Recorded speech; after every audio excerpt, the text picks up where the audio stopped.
Ustedes saben que hace unos días quise entrevistarlo con respecto al caso de la resurrección y bueno, por cuestiones tecnológicas no fue posible. Sin embargo, gracias a Dios, bueno, él hoy ha tenido la disposición también de poder reponer esta lección que varias personas nos estuvieron escribiendo a la página con respecto a que estaban expectantes de poder escucharla. Realmente estamos deseosos de que pueda ser de muchísima bendición para ustedes. Quiero decirles que para mí es un honor tener aquí hoy a Santiago Alarcón en esta página el día de hoy, poderlo entrevistar con respecto al tema del caso de la resurrección. Para los que no lo conocen, ya casi le voy a dar la entrada. Santiago Alarcón es el fundador de Rincón Apologético, es una de las páginas de apologética en Latinoamérica que creo, si no me equivoco, de las que más seguidores tiene y es bastante activa, la cual los invito para que la puedan seguir. Y realmente he escuchado en muchísimas ocasiones a Santiago hablar sobre el tema de la resurrección. Lo he escuchado hablar con ateos también, agnósticos sobre este tema y lo defiende bastante bien. Y ustedes saben que estamos en esta página comprometidos con la evangelización también de Israel y me parece que es indispensable que podamos hoy hablar de este tema y por esa razón es que hoy le damos la bienvenida a mi amigo Santiago y realmente es un gran honor. Santiago, bienvenido a Teología Paulina. Bueno, gracias. A ver, el otro día te decía lo mismo, me resulta un poco extraño yo no ser el que está entrevistando, así que bueno, esto es todo nuevo para mí. A ver, he sido entrevistado en varias oportunidades, pero es como que no me acostumbro, ¿no es cierto? Para mí, acá sos vos el entrevistado y en algún momento te voy a hacer una pregunta yo a vos, ¿entiendes? Qué bueno, de verdad es tenerte acá. Realmente nos costó muchísimo la semana, bueno, hace unos días, creo que fue el miércoles, ¿verdad? Pero bueno, ya gracias a Dios hoy se puede y realmente es para mí motivo de gran alegría pues tenerte. En algún momento hemos enseñado juntos ya, hemos también salido con Jorge Carrillo de Cultura Teológica. Los invitamos también a que sigan la página de Cultura Teológica, nuestro amigo Jorge Carrillo. Y bueno, para entrar en materia, yo la vez pasada que intentamos empezar el programa, te había presentado, Santiago, algunas objeciones con respecto al tema de la resurrección de Cristo, que en realidad fueron 5, pero vos me solicitaste que las hiciera una por una.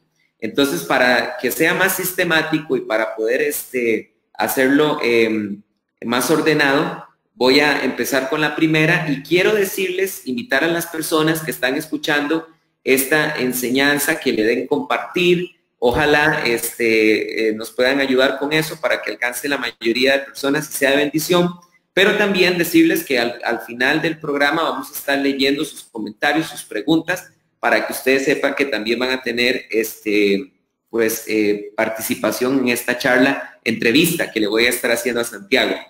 Bueno, la primera situación que tenemos que reconocer los cristianos, que es un aspecto que mencionan los críticos del cristianismo, los judíos, los agnósticos, los escépticos, con respecto al tema de la resurrección de Cristo, es el hecho de que la mayoría de los testimonios que existen de la resurrección de Jesús se encuentran en el Nuevo Testamento.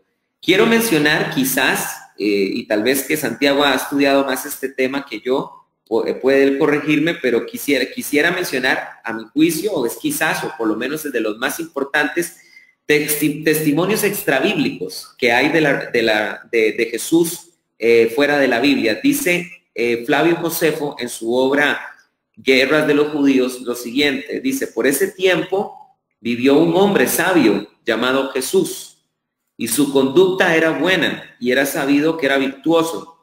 Muchos de entre los judíos y de las otras naciones se hicieron discípulos suyos. Pilato lo condenó a ser crucificado y a morir, pero los que habían venido a ser sus discípulos no abandonaron el discipulado. Informaron que se les había aparecido 3 días después de la crucifixión y que estaba vivo. Por ello, quizás fue el Mesías, acerca de quien los profetas han dicho maravillas. Y la tribu de los cristianos, así llamada por él, no ha desaparecido hasta el día de hoy. Es quizás, Santiago, uno de los testimonios extrabíblicos más importantes, y Josefo no es que está asegurando la resurrección de Cristo, sino está asegurando que los seguidores de Jesús afirmaron que él había resucitado.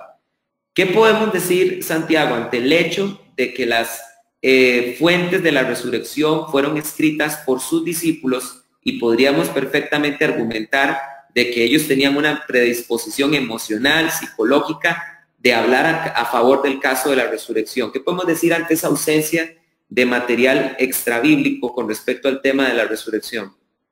Bueno, ante todo, gracias. Este tema me encanta, me fascina en lo personal. Yo lo que le voy a decir a la gente es que voy a tratar de abordar el tema más allá de que soy una persona de fe, soy una persona cristiana, voy a tratar de abordar el tema lo más objetivamente posible, porque me parece que es tomar el caso con seriedad, ¿no es cierto? Y también es tratar de ser lo más honesto intelectualmente con aquellos que quizás no son cristianos y a los que nosotros estamos tratando de llegar con estos argumentos, ¿no? Con estas ideas, con estas conclusiones. En primera instancia, decir algo que es sumamente importante. La imparcialidad en los documentos no es un criterio que en la historiografía se requiera para considerar de que una fuente es válida. ¿Se entiende?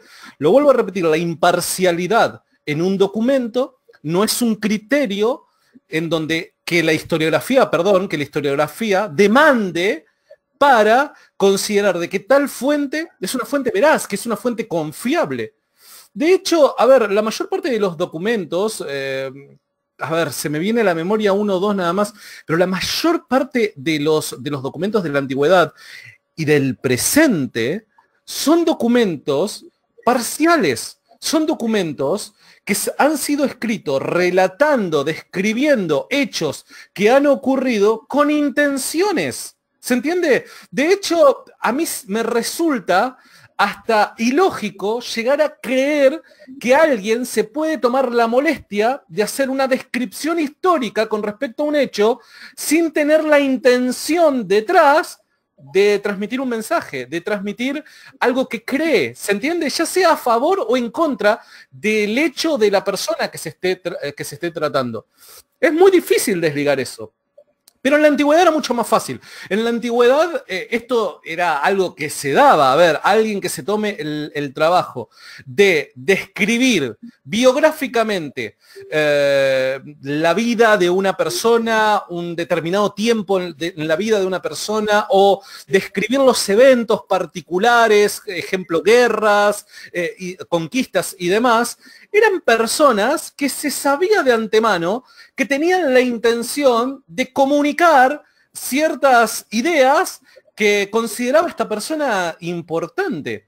¿Se entiende? De hecho, las biografías antiguas se tratan de eso. A ver, muchos especialistas, obviamente yo no soy uno de ellos, pero muchos especialistas han llegado a la conclusión últimamente en que los documentos de los evangelios particularmente pertenecen al género de la biografía antigua. Y a ver, muchas personas del otro lado quizás les hace ruido hablar de biografía cuando no sabemos de repente nada acerca de la niñez de Jesús, o muy poquito nada más, cuando no sabemos absolutamente nada con respecto a su adolescencia, a cómo quizás fueron sus años previos a su ministerio y demás, pero antiguamente eso era muy común. ¿Por qué? Porque un autor tranquilamente podía decidir describir ciertos hechos en la vida de una persona en un determinado lapso de tiempo, porque ese lapso de tiempo lo consideraba importante con respecto a la idea que quería transmitir. ¿Se entiende? Y a ver, acá los cristianos primitivos nosotros sabemos, y que nosotros que somos cristianos, sabemos que, a ver, lo importante acerca de Jesús no es su niñez, su adolescencia, pese a que a mí me encantaría saber qué fue de la adolescencia de Jesús, qué fue en su niñez, cómo se relacionó con otros niños, con otros jóvenes. ¿Será que en algún momento Jesús se haya sentido atraído por una chica? Me encantaría en lo personal saber cómo es que él ha lidiado con todas esas cosas. Pero como cristiano, lo importante para mí es su ministerio y principalmente su pasión, su muerte y su resurrección. Y al parecer para los evangelistas resultaba igual esto, ¿no? El interés era exactamente el mismo porque muchos de ellos se concentran en los últimos días previos a la pasión de Jesús y se enfocan mucho se enfocan mucho en las horas en donde Jesús es arrestado, sus padecimientos, su muerte y su resurrección. Entonces, vuelvo a repetir con respecto a la pregunta que me hacías al principio. ¿Se necesita imparcialidad en un documento con respecto al autor para considerar de que dicho documento es confiable? No, en absoluto. De hecho, pedir eso es lo mismo, y te doy un ejemplo de hoy en día, ¿no? Es lo mismo que si yo dijera, bueno, a ver, quiero saber si Dios existe, pero solo voy a considerar importantes aquellos testimonios acerca de la existencia de Dios, pero que me los dé un ateo. ¿Se entiende? Es una contradicción desde el vamos. Yo no puedo esperar que un ateo me hable en favor de la existencia de Dios. Lo mismo pasa en este caso. Nosotros, me resulta poco lógico esperar que una persona, sin ser cristiana, afirme que Jesús haya resucitado de los muertos. Me parece poco lógico. Para mí, esperar eso es tener una fe más allá de la que yo tengo. Y por otro lado, y cierro con esto y pido disculpas si me extiendo demasiado, por otro lado, también resulta sumamente importante preguntar cuál fue la causa por la que los evangelistas terminaron creyendo esto. ¿Se entiende? Personas que quizás, claro, en algún que otro caso, en los mismos evangelios dicen de que resultaron ser incrédulos ante ciertas palabras que vaticinaban el destino de Jesús, ante de repente la declaración de las mujeres. Parecía que había cierta incredulidad con respecto a este tipo de ideas, ¿no? Entonces, me parece que también la pregunta interesante es ¿por qué estas personas que terminan siendo partidarias del cristianismo se hacen partidarias del cristianismo cuando los mismos documentos dicen que ellos no creían? Claro, de hecho, por lo que estás diciendo, casi que para una persona que trata de presentar esta objeción, ¿verdad?, de que fueron los seguidores de Jesús los que hablaron de él y tratar de señalar el tema de la parcialidad, ¿verdad?, o de la inclinación que tiene una persona por un tema cuando escribe o narra la historia, casi que habría que preguntarle que cite un ejemplo de un historiador que no caiga en ese vicio, ¿verdad? Porque creo que todos, sin importar que se estudie Josefo, Herodoto, cualquier historiador del mundo antiguo, tenía siempre un interés específico en algo. Es imposible narrar la historia como humanos sin tomar en cuenta esa parte. Obviamente, se trata de, hoy en día se supone que hay que tratar de ser lo más neutrales posibles, pero humanamente es imposible negar de que siempre va a haber un interés de parte del que narra la historia. Y otro ejemplo, y me parece que el ejemplo de que el hecho, digamos, es un poco vago el argumento de decir que los discípulos... ¿por qué los discípulos, los cristianos, son los que se preocupan por hablar sobre Jesús? Pues era lo que era de esperar. ¿Quiénes son las personas que mejor han documentado el holocausto nazi? Totalmente. Los judíos. A pesar de que hay un movimiento, ¿verdad?, que existe, que ha tratado de decir que el holocausto nazi no ocurrió. No sé si has escuchado de que a estas alturas de la historia hay gente que sostiene que el holocausto nazi es un invento. ¿Quiénes han sido los que han refutado eso con mayor intensidad? Pues a los que les interesa, a los judíos, que fueron los que lo vivieron, ¿verdad? Totalmente. De hecho, hay una idea que, a ver, muchos de nosotros en algún momento hemos abrazado tal idea, que es la historia la escriben aquellos que resultaron ser vencedores, ¿no?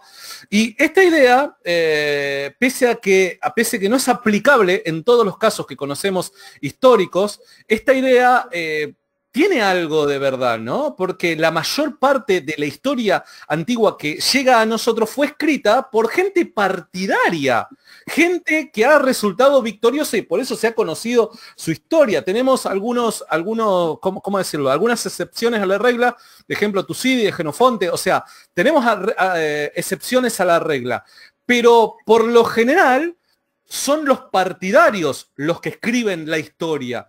Entonces, si eso no es un problema, porque si ese fuese el problema, para conocer la historia, nosotros no sabríamos, el 90% de la historia antigua quedaría vagando ahí y nosotros tendríamos que rendirnos a una especie de agnosticismo con respecto a lo ocurrido en el pasado, porque claramente la vara la estamos poniendo tan alta que ningún historiador ni ninguna fuente histórica podría llegar a cumplir esos requisitos. Pero me parece que tenemos que, en la objetividad nosotros tenemos que tratar de aplicar las mismas reglas a todo tipo de documento, a todo tipo de caso, y si aplicamos las mismas reglas al caso de los evangelios, me parece que los evangelios salen victoriosos. Claro, porque exacto, es lo que vos estás diciendo, o sea, no se vale solo exigirle esto al cristianismo, porque entonces habría que exigírselo a toda la historia secular. Lo mismo ocurre, por ejemplo, como cuando se habla del tema de qué tanta certeza tenemos de que los manuscritos del Nuevo Testamento se preservaron tal como se escribieron, y bueno, queremos exigirle al cristianismo algo que ni siquiera a la historia secular se lo exigimos. El cristianismo supera en una cantidad abismal la cantidad de manuscritos que tenemos, y no, si se lo aplicáramos a otros documentos de la historia romana, griega, no llegarían ni a la mitad de los testimonios. Entonces debemos ser parejos, ¿verdad? Aplicar un estándar que debe de superar cualquier persona que quiera hacer de historia, sin importar del tipo de historia que quiera hacer. Ahora, te hago una pregunta antes de cambiar a la segunda objeción. Ya hemos definido entonces de que no hay problema de que hayan sido los cristianos los que se preocuparon por narrar la resurrección de Cristo y su pasión, pero la pregunta que quiero hacerte es, ¿cuáles podrían ser, por ejemplo, 2 o 3 de las fuentes más importantes que tenemos en el Nuevo Testamento con respecto a la resurrección? Porque hay muchos pasajes que dicen que Cristo resucitó, pero ¿cuáles dirías tú, Santiago, que son, por ejemplo, los dos registros más importantes que tenemos en el Nuevo Pacto? Bueno, si me pedís que elija 2, yo me quedo con el relato de Marcos y Primera de Corintios capítulo 15. Esos 2 son los más fuertes que tenemos, ¿no? Por varias razones, pero son los más fuertes. Quiero aprovechar a mandarle un saludo a Edgar Pacheco, que parece que nos está viendo. Dentro de poco vamos a tener una charla en vivo sobre este tema. Estos son los dos que yo, a mi criterio, considero que son los mejores. Pero, ¿por qué? ¿Por qué razón Primera de Corintios? O sea, me llama la atención el tema de Marcos, porque es interesante que Marcos tiene una cuestión ahí con un aparente final, ¿verdad? Que no se sabe bien cómo llegó, pero dejemos un momento de lado Marcos. ¿Por qué Primera de Corintios? ¿Qué tiene Primera de Corintios que nos diga que lo convierta tan importante? Bueno, Primera de Corintios, primero tenemos en Primera de Corintios tenemos el registro de un credo, pero extremadamente cercano a los hechos, ¿no? Y eso es muy, pero muy importante para aquellos que averiguan la historia, para aquellos que construyen o tratan de descubrir lo que pasó en el pasado, ¿no? Primera de Corintios es sumamente importante por eso. De hecho, a ver, en el detalle, en el credo propio de Primera de Corintios 15, encontramos también rastros semíticos, ¿no? Esto también nos conduce a no solamente tener una idea con respecto a cuándo se pudo haber construido este credo, sino también dónde se pudo haber construido, ¿no? Y esto es muy, pero muy, muy fuerte, porque en el caso de 1 Corintios, claramente Pablo de manera explícita dice de que Jesús ha resucitado. Entonces, es el testimonio más temprano que nosotros tenemos acerca del tema. ¿Y por qué es importante lo temprano? Porque claramente si la idea de la resurrección es una construcción progresiva, es una construcción teológica progresiva o es una leyenda, requiere de una gran cantidad de tiempo. Y por lo general el tiempo que se le exige para dichas construcciones es pasando las dos generaciones inmediatas que han vivido los hechos. En este caso, en Primera de Corintios, nos podemos remontar hasta quizás a los primeros 5 años posterior a la muerte de Jesús. Eso lo hace un caso sumamente fuerte, sin hablar de que dicho registro, dicho testimonio, tenemos indicios de que pudo haberse creado en un contexto semítico, ¿no? Vos lo conocés mejor que yo a esto con respecto a textos claves como Cefas, cuando Pedro se lo llama como Cefas. ¿Por qué razón se lo llama Cefas? Pablo nunca lo llama Cefas a Pedro. Entonces, eso es también muy, pero muy importante. Claro, y también que Pablo en ese, bueno, eso es importante que lo entiendan las personas que nos están escuchando en 1 Corintios, esa perícopa que están mencionando específicamente no es una parte de la erudición de Pablo, sino es Pablo registrando algo que él había recibido de la iglesia primitiva, ¿verdad? Y es interesante que en ese credo primitivo que están mencionando, inclusive Pablo apela de que existen todavía testigos oculares que habían contemplado la resurrección de Cristo. Dice más de 500 testigos, de los cuales algunos duermen y muchos de ellos están vivos. Y esto nos hace pensar que Pablo está escribiendo esto abiertamente a la iglesia de los Corintios. Es un credo que se había transmitido por Jerusalén y luego por las iglesias gentiles, y sin ningún temor frente a los adversarios que son los judíos, el credo dice que hay testigos vivos de la resurrección de Cristo. Entonces, es realmente importante este texto. Yo en lo personal concuerdo con vos de que tal vez 1 Corintios capítulo 15 es el texto del Nuevo Testamento más poderoso que tenemos. Mira qué interesante. Te hago una pregunta. ¿Cuándo se escribió 1 Corintios aproximadamente? Aproximadamente. Entre el año 50, 60, por ahí. Año 45, 50 tal vez. Muchas personas lo sitúan entre el 45 y el 55. Vamos a quedarnos más o menos en un término medio, que es lo que usa la mayor parte de la gente, que es en el año 50 aproximadamente. Esa es la fecha en la que se supone que se escribe 1 Corintios. Pero Pablo parece en el desarrollo del capítulo 15, parece apelar a algo que él ya les comunicó. La pregunta entonces es, ¿cuándo Pablo visitó por primera vez Corinto? ¿Cuándo lo visitó? Y a mediados del siglo, de la década del 40, podríamos llegar a decir. Pero, a ver, eso fue cuando Pablo comunicó este credo. El tema es que tal credo es todavía anterior a la visita de Corinto. O sea que lo podemos situar todavía antes de mediados de la década del 40. No solamente eso, sino que es anterior al propio Pablo. Por ende, nos podemos remontar, obviamente esto lo estoy tratando de construir en minutos nada más, pero nos podemos remontar a los primeros años del cristianismo en Judea. ¿Se entiende? Entonces, por eso es sumamente importante. Por otro lado, no quiero confundir, porque hay veces de que la gente dice, bueno, pero habían más de 500 testigos. Nosotros no estamos utilizando en el caso a favor, o por lo menos yo no estoy utilizando en el caso a favor de la resurrección, a los 500 testigos o a los que queden, o los que hayan quedado vivos, como testigos oculares. Lo que resulta ser sumamente interesante de las palabras de Pablo es que, a ver, primero, no hay duda que 1 Corintios lo haya escrito Pablo. Segundo, no hay duda que 1 Corintios haya sido escrita para la comunidad de Corinto. ¿Se entiende? Esas dos cosas son sumamente importantes. Entonces, si no hay duda que Pablo lo escribió y no hay duda que los receptores de dicha epístola eran los corintios, Pablo, ¿cuál sería la razón por la que Pablo apelaría a estos supuestos testigos que podrían tranquilamente dar testimonio acerca de lo que Pablo está contando? ¿Cuál es la razón? ¿Se entiende? Pablo se estaría poniendo en evidencia. Es como, por dar un ejemplo, supongamos de que vos me estás tratando de convencer acerca de algo y nosotros tenemos un contacto directo y vos me decís, mira, si vos no me crees, anda a preguntarle a tal persona. Si vos me estás remitiendo a tal persona es porque crees de que yo tengo acceso a tal persona.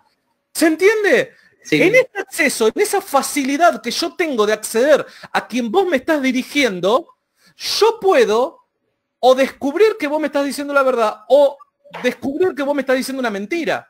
Entonces, acá no es que nosotros estamos utilizando en el argumento los 500 testigos, porque hay gente que se equivoca con eso. No, no, no, no, no. Lo que a nosotros nos resulta sumamente interesante es que Pablo apele a la posibilidad de que los corintios lo desmientan o lo confirmen. ¿Se entiende? Claro. Entonces, ese es el caso fuerte de los 500 testigos o del credo de Primera de Corintios. Totalmente. Solamente quiero leerlo un momento para que las personas se enriquezcan más de este credo. Dice 1 Corintios 15:3, porque primeramente yo os entregué lo que también recibí. Cristo murió por nuestros pecados conforme a las Escrituras, que fue sepultado y que fue resucitado el tercer día conforme a las Escrituras, y que se apareció a Cefas y a los 12, después apareció a más de 500 testigos, 500 hermanos a la vez, la mayoría de los cuales aún viven y algunos ya duermen. Después se apareció a Jacobo, que por cierto fue un escéptico, ¿verdad? No creyó en el ministerio de Jesús hasta su resurrección. En los evangelios sinópticos es presentado que no creían en Jesús. Después a todos los apóstoles. Bueno, muy bien. Digamos que podemos entonces demostrar con este credo antiguo de que es insostenible decir que los cristianos por el género leyenda pensaron en la resurrección de Cristo. Aquí tenemos una evidencia histórica de que ya a muy temprana edad los cristianos reconocían la resurrección de Cristo. Pero ahora aquí deberíamos pasar a otro tema, y es el siguiente, y es el hecho. Pero sí, si me dejas, me gustaría también desarrollar el caso de Marcos. Ok, sí, dale. El caso de Marcos es sumamente interesante también. ¿Por qué? Porque tal y como vos decís, yo soy de las personas que creen que en el final corto de Marcos.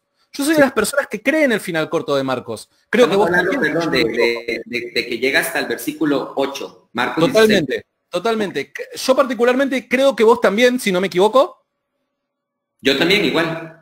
Bien, yo creo que termina en 16:8. ¿Cómo termina Marcos?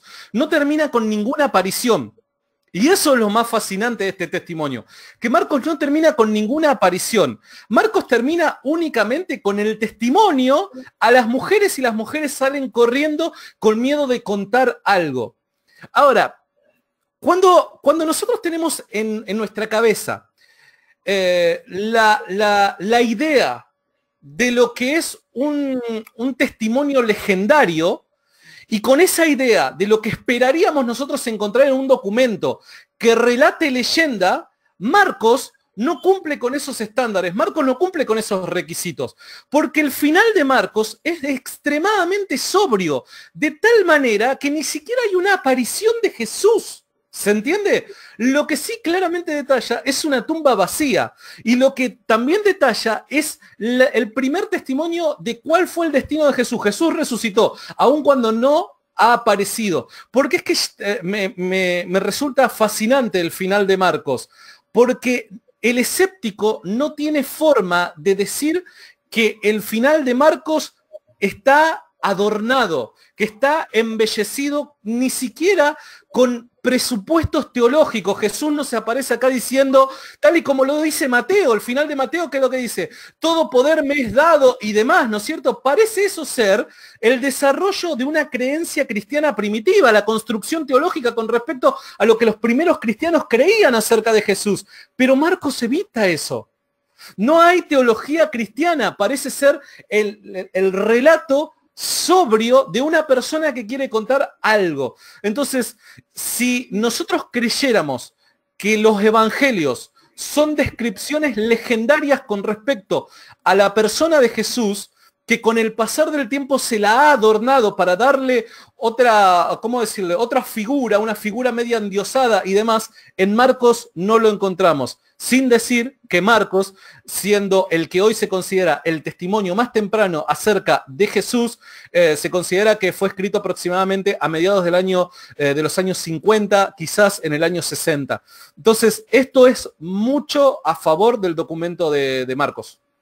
Claro, y es importante que entendamos esto de la datación de los evangelios, que es muy, muy temprana.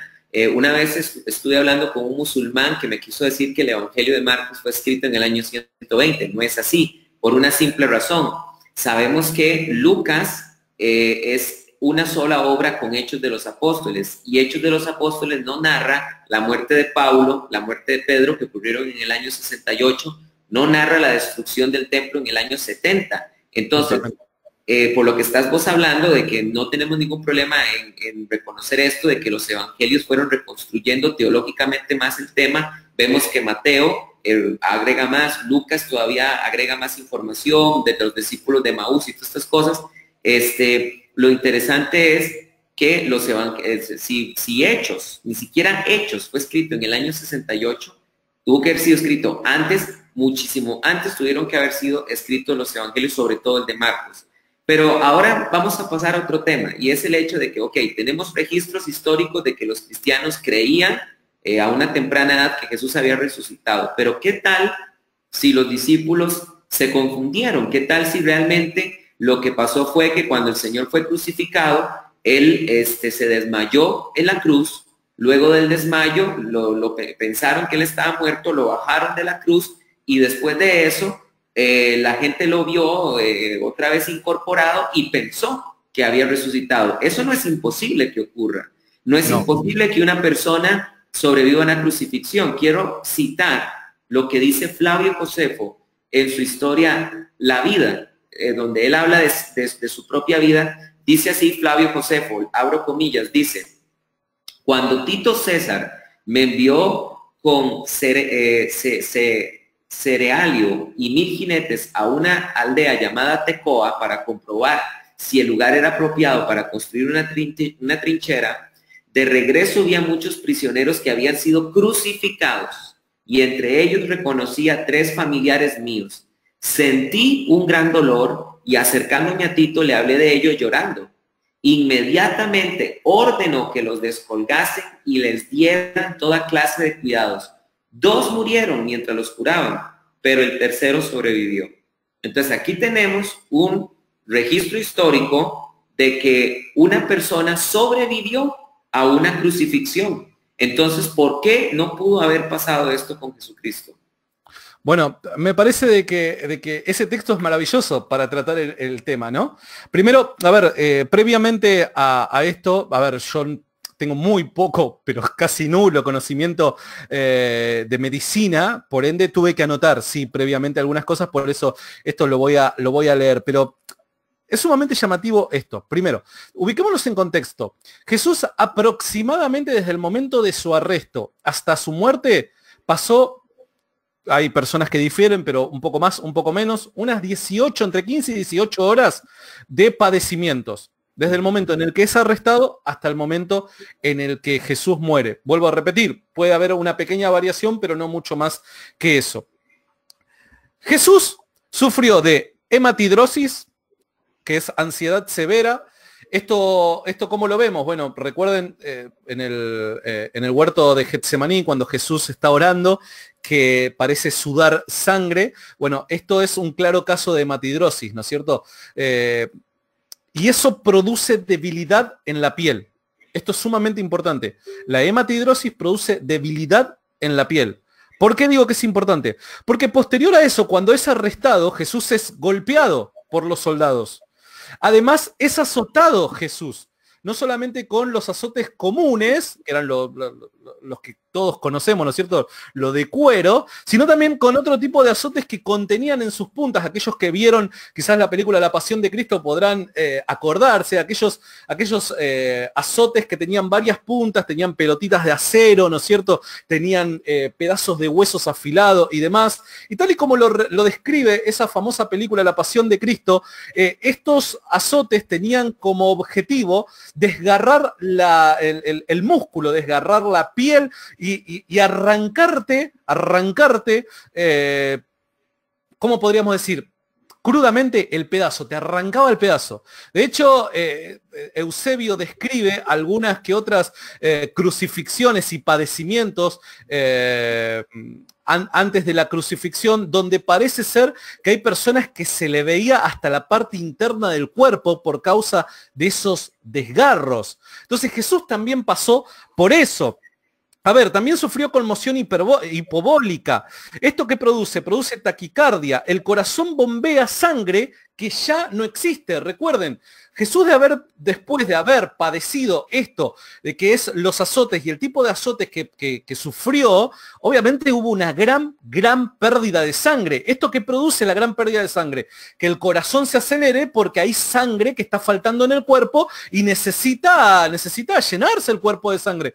Pero este bombeo que está haciendo el corazón es una exigencia que no cumple aquel objetivo que tiene porque ya no hay sangre para bombear. ¿Se entiende? Entonces se produce esa taquicardia. Recordemos también que Jesús carga un madero de aproximadamente 75 kilos. Lo clavaron a Jesús con clavos de entre 15 a 18 centímetros de largo, lo que le produjo particularmente el lugar en donde fue clavado. Es un dolor indescriptible. Hay personas que comparan esto, yo no sé si a vos te pasó alguna vez, José, pero viste cuando te pegás en el codo, viste que hay una parte particular que te duele, aunque sea el golpe más sencillo, te duele, o en el talón, viste que hay partecitas que te pegás en el hueso y te duele terriblemente. Bueno, ese dolor... ¿Cómo? La famosa viuda. No lo conozco con ese nombre, pero bueno, ese dolor... En Costa Rica decimos la viuda. Mirá, ese dolor insoportable, imagínate tenerlo por las horas en las que Jesús fue clavado en la cruz. Pero es indescriptible, tal dolor. Además de esto, había un padecimiento que era clave en la resurrección, que era el tratar de respirar. Recuerden de que, Jesús fue clavado, obviamente por la cámara no se me llega a ver, con los brazos extendidos, ¿no es cierto? Y todo el tórax y el peso del cuerpo, un cuerpo ya fatigado, ya sin fuerzas y demás, cae. ¿Qué es lo que hace esto? El tórax presiona los pulmones de tal manera que no puede respirar bien. Para evitar la asfixia, lo que Jesús tiene que hacer es sostenerse tanto en los clavos que fue traspasado en sus muñecas, como también en los que fue traspasado en sus tobillos, recuperar la posición, inhalar y poder aguantar alguna que otra hora más de vida. Imagínense ese suplicio. No solamente eso. Claramente Jesús muere por un paro cardíaco, pero además de eso... nosotros conocemos el relato de Juan, donde para ver a ver si verdaderamente Jesús estaba muerto, claro, llamaba mucho la atención de que en tan pocas horas esta persona estuviera muerta, porque una de los grandes sufrimientos de la cruz es que días podían estar padeciendo ese tormento, ¿no es cierto? Pero en unas pocas horas Jesús muere. Ya, dada la descripción que acabo de hacer, claramente sabemos por qué muere. Pero ¿qué es lo que hacen los soldados para corroborar de que él esté muerto? Lo traspasan con una lanza. Dicho esto, siendo consciente de los sufrimientos que Jesús padeció antes de la crucifixión y durante la crucifixión, vamos a compararlo con el caso que acaba de presentar José. Mira qué interesante. Tengo una pregunta, José. ¿Vos creés que los mismos padecimientos que pasó Jesús previo a su crucifixión pasaron los amigos de Josefo? Bueno, no. Claramente no. Claramente no. No era una regla. Esto tiene que quedar en claro. No era una regla que el crucificado pase los mismos padecimientos que Jesús. ¿Se entiende? Parece que hay algo más adrede sobre la persona de Jesús. Y miren qué llamativo. Estas personas, amigas de Flavio Josefo, que fueron crucificadas, fueron bajadas del madero y fueron atendidas con la mejor atención médica que podía ofrecer Roma. Y mismo así, el 66% de ellos murieron. ¿Se entiende? No pasaron por los mismos padecimientos y además fueron atendidos por la mejor atención médica que podía proveer Roma en ese momento. Y mismo así, 2 de 3 murieron. Entonces, la pregunta es la siguiente. ¿Cabe en nuestra cabeza hacernos la idea de que Jesús pudo haberse simplemente desmayado y que luego de haber sido enterrado, posterior, ya sea día y medio, 3 días, la cantidad de tiempo que nosotros creamos que Jesús estuvo en la tumba, él pueda correr esa roca y presentarse a los discípulos como gloriosamente resucitado? ¿quién le creería? ¿Podría una persona, habiendo perdido esa sangre, mover esa roca que probablemente pesaba 10 toneladas?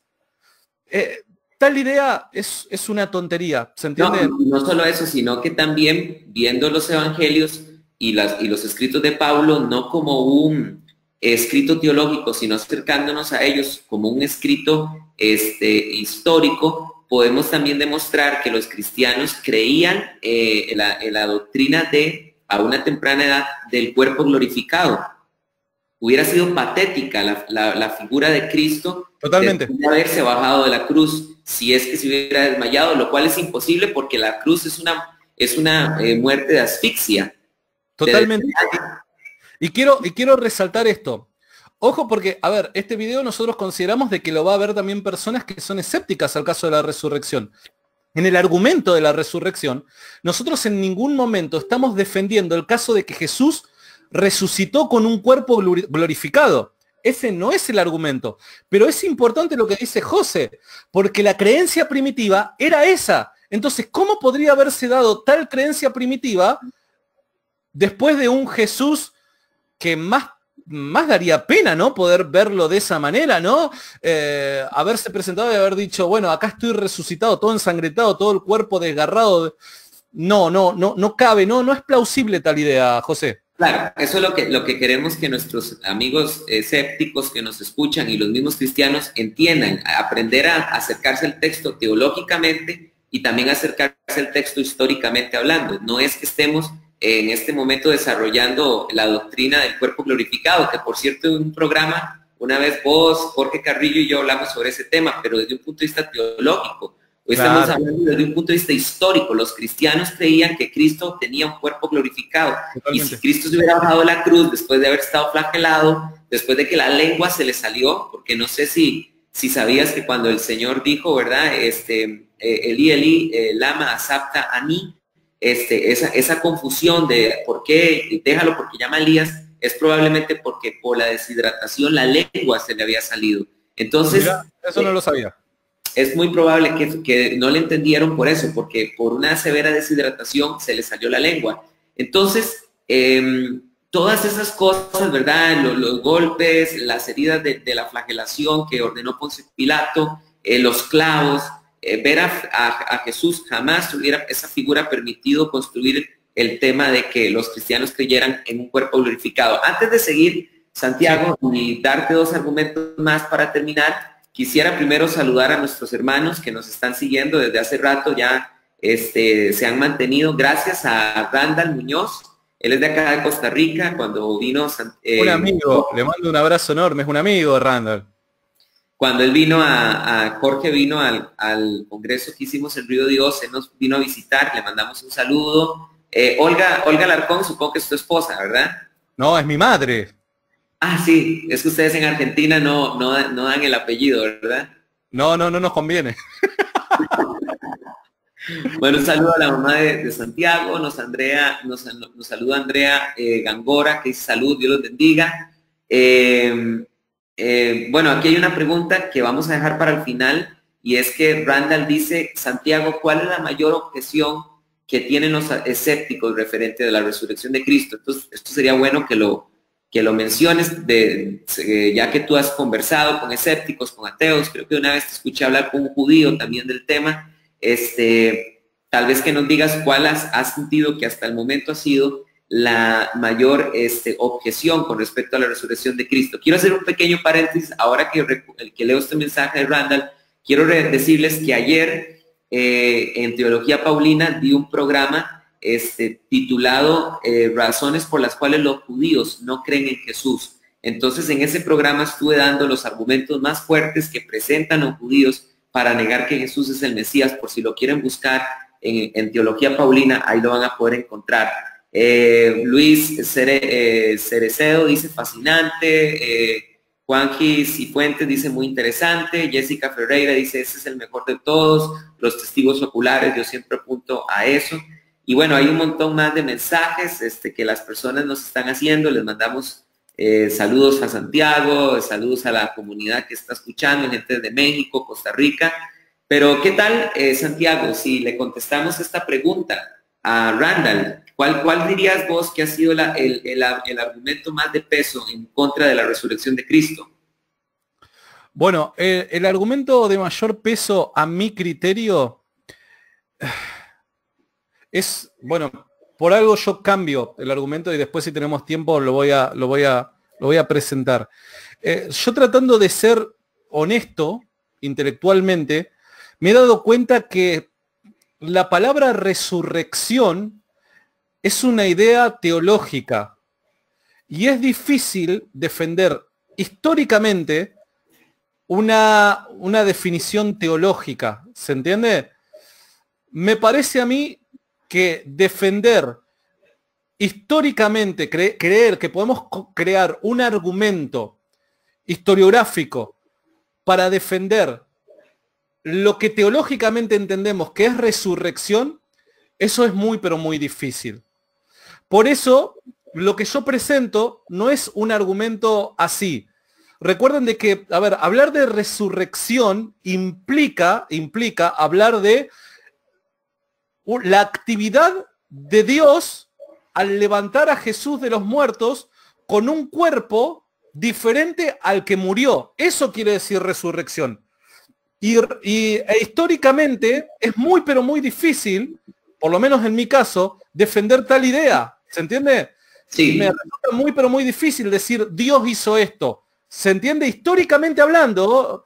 Ahora, lo que yo defiendo es que Jesús estuvo vivo posterior a su muerte.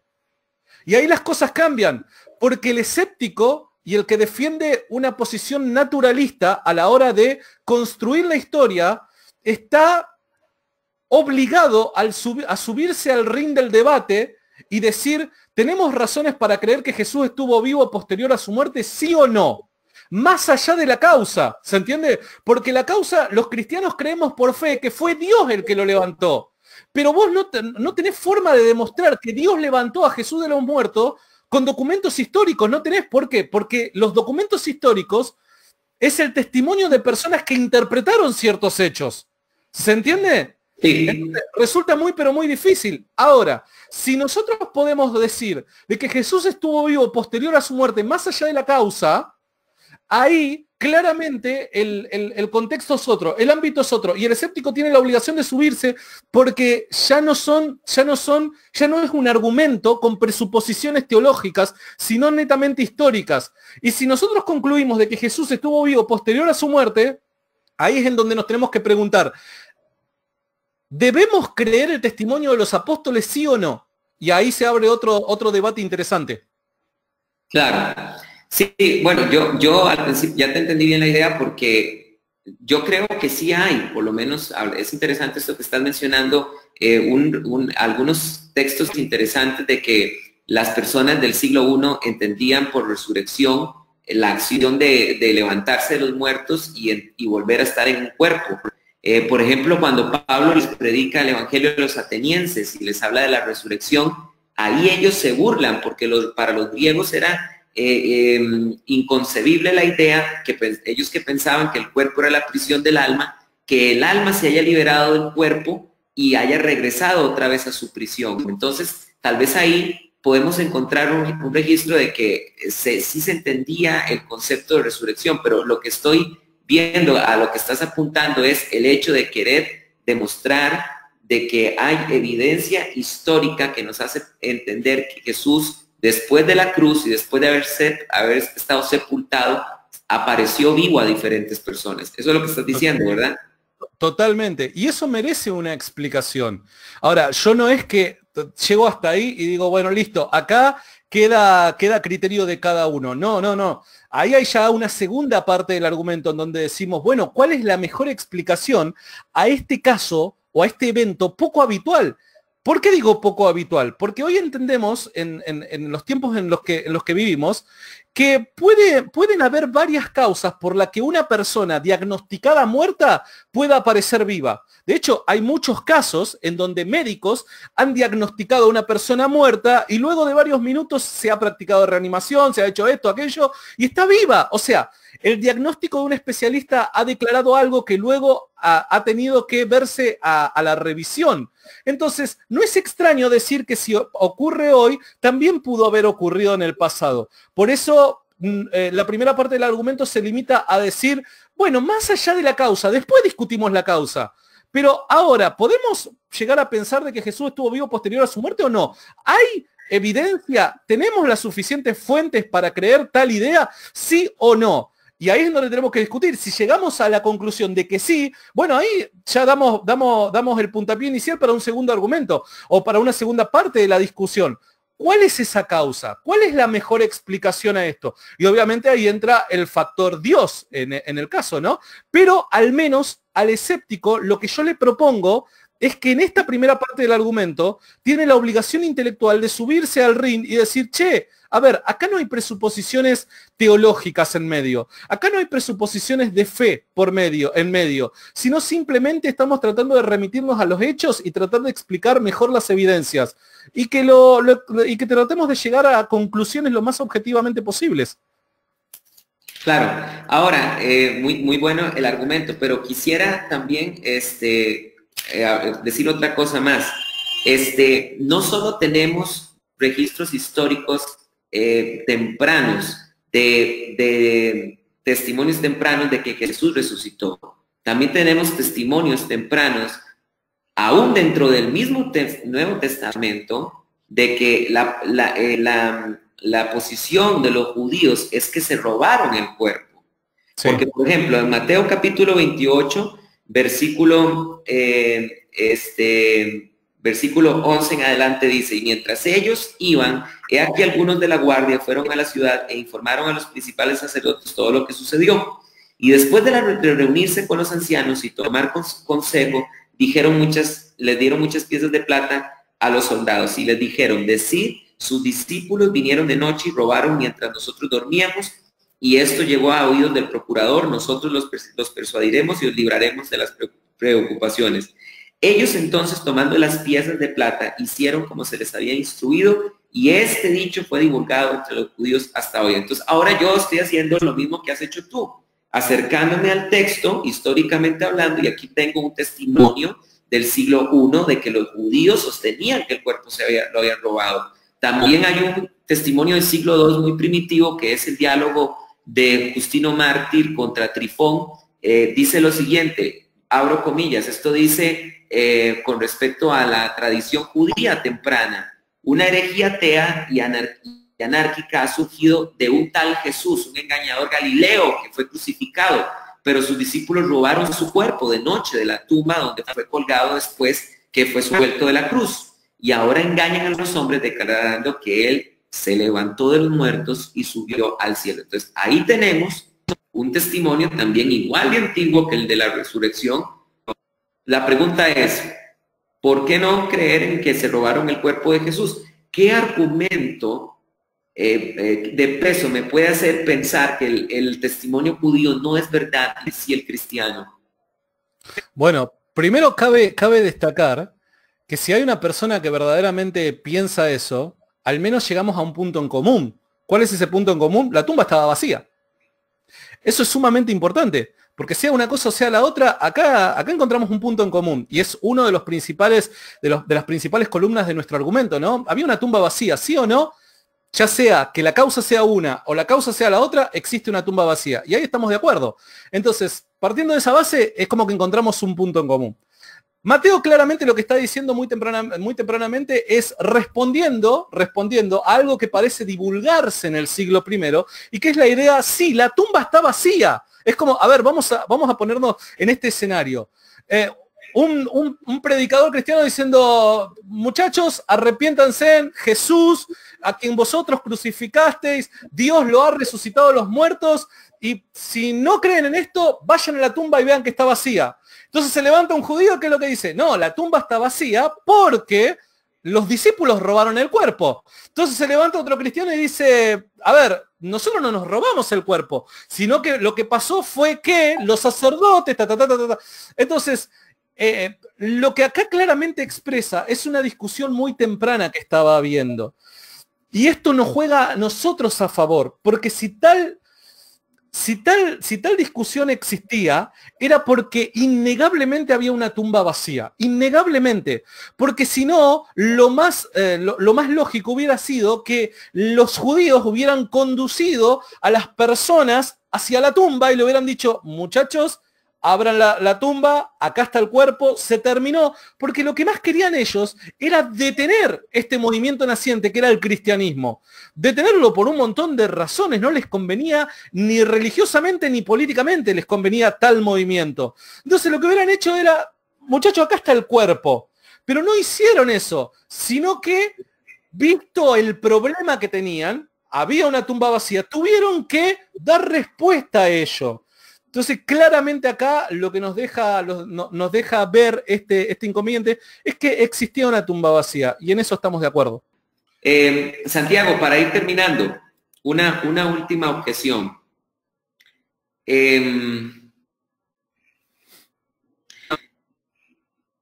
Yo creo que esta última objeción ya se sale un poco del tema que hemos estado hablando del tema más histórico y toca más lo teológico. Y es el hecho de que no encontramos un solo documento del judaísmo del Segundo Templo, el eclesiástico, el libro de Enoc, o cualquier otro de esos libros que insinúen, o inclusive los últimos 3 profetas del Antiguo Testamento, Ageo, Zacarías y Malaquías, no encontramos que la teología judía cercana al tiempo de Jesús concibiera la idea de que el Mesías iba a morir y resucitar. Esto, algunos dicen que este cuento de la resurrección es una completa reconstrucción teológica, que obviamente hemos estado hoy hablando ya desde un punto de vista más histórico. Pero ¿qué podríamos decir con respecto al hecho de que, ante esa verdad, de que no hay textos del judaísmo tardío que nos indiquen que los judíos esperaban un Mesías que resucitara de entre los muertos? Bueno, primero tendríamos que preguntarnos, ¿no? ¿Es la interpretación de los judíos infalible? ¿Creemos que la interpretación de los judíos es infalible en aquel entonces? Porque, a ver, porque hacer tal planteo está detrás, implícitamente nos lleva a pensar de que creemos eso, en que la interpretación era infalible. Y me parece que ninguna persona afirmaría tal cosa, ¿no? El escéptico por el mismo hecho de ser escéptico. Y la persona cristiana me parece de que no tendría razones para creer ello. Primero es ese punto. Entonces, dado este escenario, me parece que esperar ello, y si ello no ocurre, es raro que tal evento haya ocurrido, me parece que es una idea un poco absurda. Yo creo particularmente de que no existía una interpretación por el estilo de un Mesías que muera y que resucita. Quizás desconozco algún texto específico, pero no era el común denominador de lo que en aquel entonces se creía. No se creía eso. ¿Y cuál es el problema que no se creyera eso? Absolutamente ninguno. No hay ningún tipo de problema, porque vuelvo a repetir, si no deberíamos creer que los judíos eran infalibles en cuanto a la interpretación de las profecías. Y hemos visto, y hay muchísimos casos en donde claramente nos damos cuenta en que no era así. Pero yo lo que creo personalmente es que hay razones para creer que, dado un evento histórico, las personas que presenciaron tal evento necesariamente tienen que hacer una reconstrucción interpretativa con respecto al Antiguo Testamento y a lo que las profecías del Antiguo Testamento dicen o hacia dónde nos conducen. Yo no encuentro ningún tipo de problema con respecto a la idea de que los primeros cristianos, dado los hechos que fueron evidentes para ellos, que ellos pudieron corroborar de primera mano, tuvieron que sentarse y decir, pará, estuvimos interpretando erróneamente las escrituras. Mirá, si personas de primera mano pudieron corroborar los hechos, estaban más que justificadas a la hora de sentarse y reinterpretar tales hechos. ¿Se entiende? Estaban más que justificados, porque si la resurrección ocurrió, si Jesús después de estar vivo, después de estar muerto, aparece vivo y aparece encima, y acá apelo a la idea de un cuerpo glorificado, si aparece, ¿no es cierto?, encima con un cuerpo glorificado, esas personas que lo presenciaron, me parece a mí que no les cabría ninguna duda de que Dios estuvo en medio en tal hecho. Y si Dios estuvo en medio en tal hecho, me parece lógico pensar de que esas personas hayan meditado y hayan dicho, che, a ver, lo que creíamos del Mesías claramente no era la verdad, no era la mejor interpretación. De hecho, a ver, vayamos a la historia. La idea mayoritaria era una idea de un Mesías tipo una especie de rey, una especie de imagen davídica, ¿no es cierto? En aquel entonces, o lo que la mayoría de los judíos... Un caudillo de guerra también. Esperaban, era una especie de caudillo, alguien que los libere del yugo de Roma. ¿Se entiende? Entonces, ya desde el vamos, los cristianos tenían un conflicto con respecto a esa interpretación, ¿no? Me parece a mí que está más que justificada la reinterpretación de las profecías, si es que aquellos que pudieron corroborar de manera directa los hechos, les resultó evidente que esta persona sobrenaturalmente viviera. Me parece que está más que justificado. Claro. Me quedo con agregar a esto que entonces, para reforzar un poco lo que dice Santiago, estoy totalmente de acuerdo con él, el hecho de que es totalmente entonces justificado que, por ejemplo, Pedro y Pablo en Hechos de los Apóstoles hayan interpretado el Salmo 16 como un salmo que habla de la muerte y la resurrección del Mesías. Lo quiero leer. Dice, porque no dejarás mi alma en el Seol, ni permitirás que tu santo vea corrupción, me mostrarás la senda de la vida y en tu presencia hay plenitud de gozo, delicias a tu diestra para siempre. Cuando vemos Hechos de los Apóstoles, encontramos que Pedro le enseña a los judíos de que él reinterpreta el texto a la luz de los acontecimientos históricos y les dice, varones israelitas, ciertamente el rey David murió y aquí está con nosotros su tumba, pero su cuerpo vio corrupción, su cuerpo se descompuso, entonces no podía estar hablando este salmo acerca del mismo David que lo escribió, sino acerca del Mesías.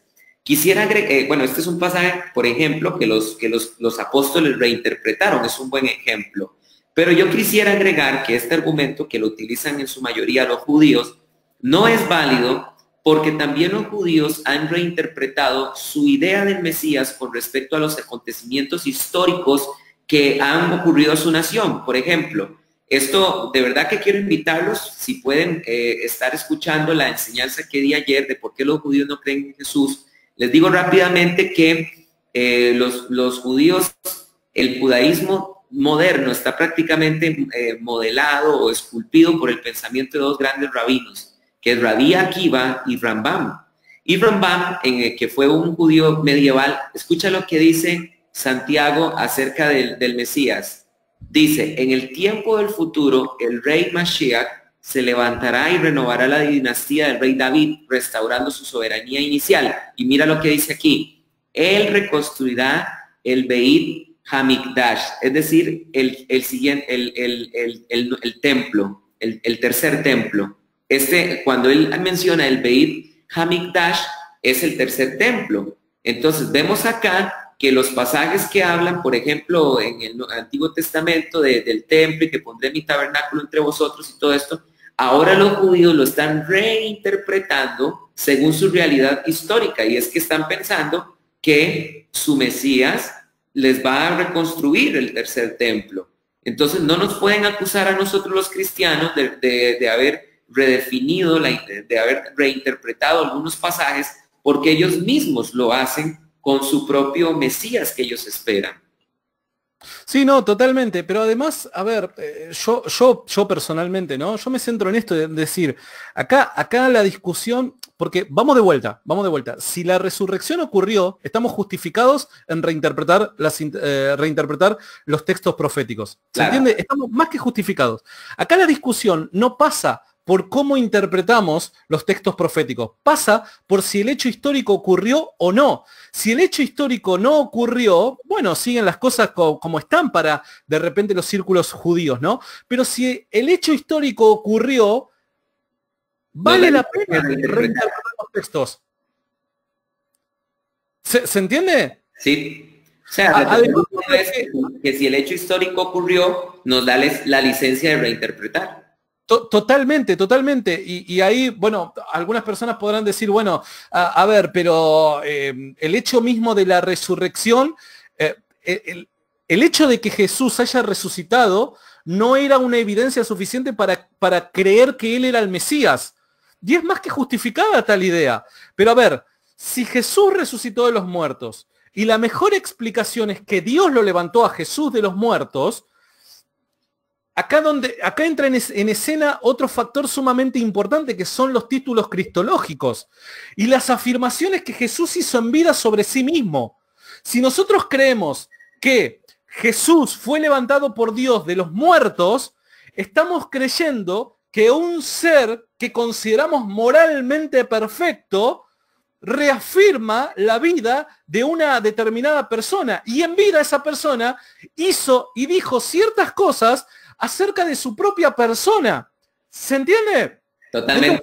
Entonces, porque hay judíos también que dicen, pero yo no tengo problema con respecto a si Jesús haya resucitado o no. ¿Por qué? Porque en el Antiguo Testamento también hay casos de resurrecciones, de personas que vuelven a la vida y bueno, después terminan muriendo. Pero hubo ese evento sobrenatural, ¿se entiende? Jesús pudo haber sido una de estas personas. En lo que se diferencia es en las palabras y en las acciones que Jesús hizo para que la gente interpretara quién él creía ser. ¿Se entiende? Entonces, vuelvo a repetir, la resurrección en sí no es evidencia de que Jesús haya sido ni Dios ni que haya sido Mesías, pero sí la resurrección da fuertes fundamentos para creer que las palabras y acciones que Jesús dijo e hizo acerca de sí mismo para que nosotros entendiéramos quién él creía que era, son verdad.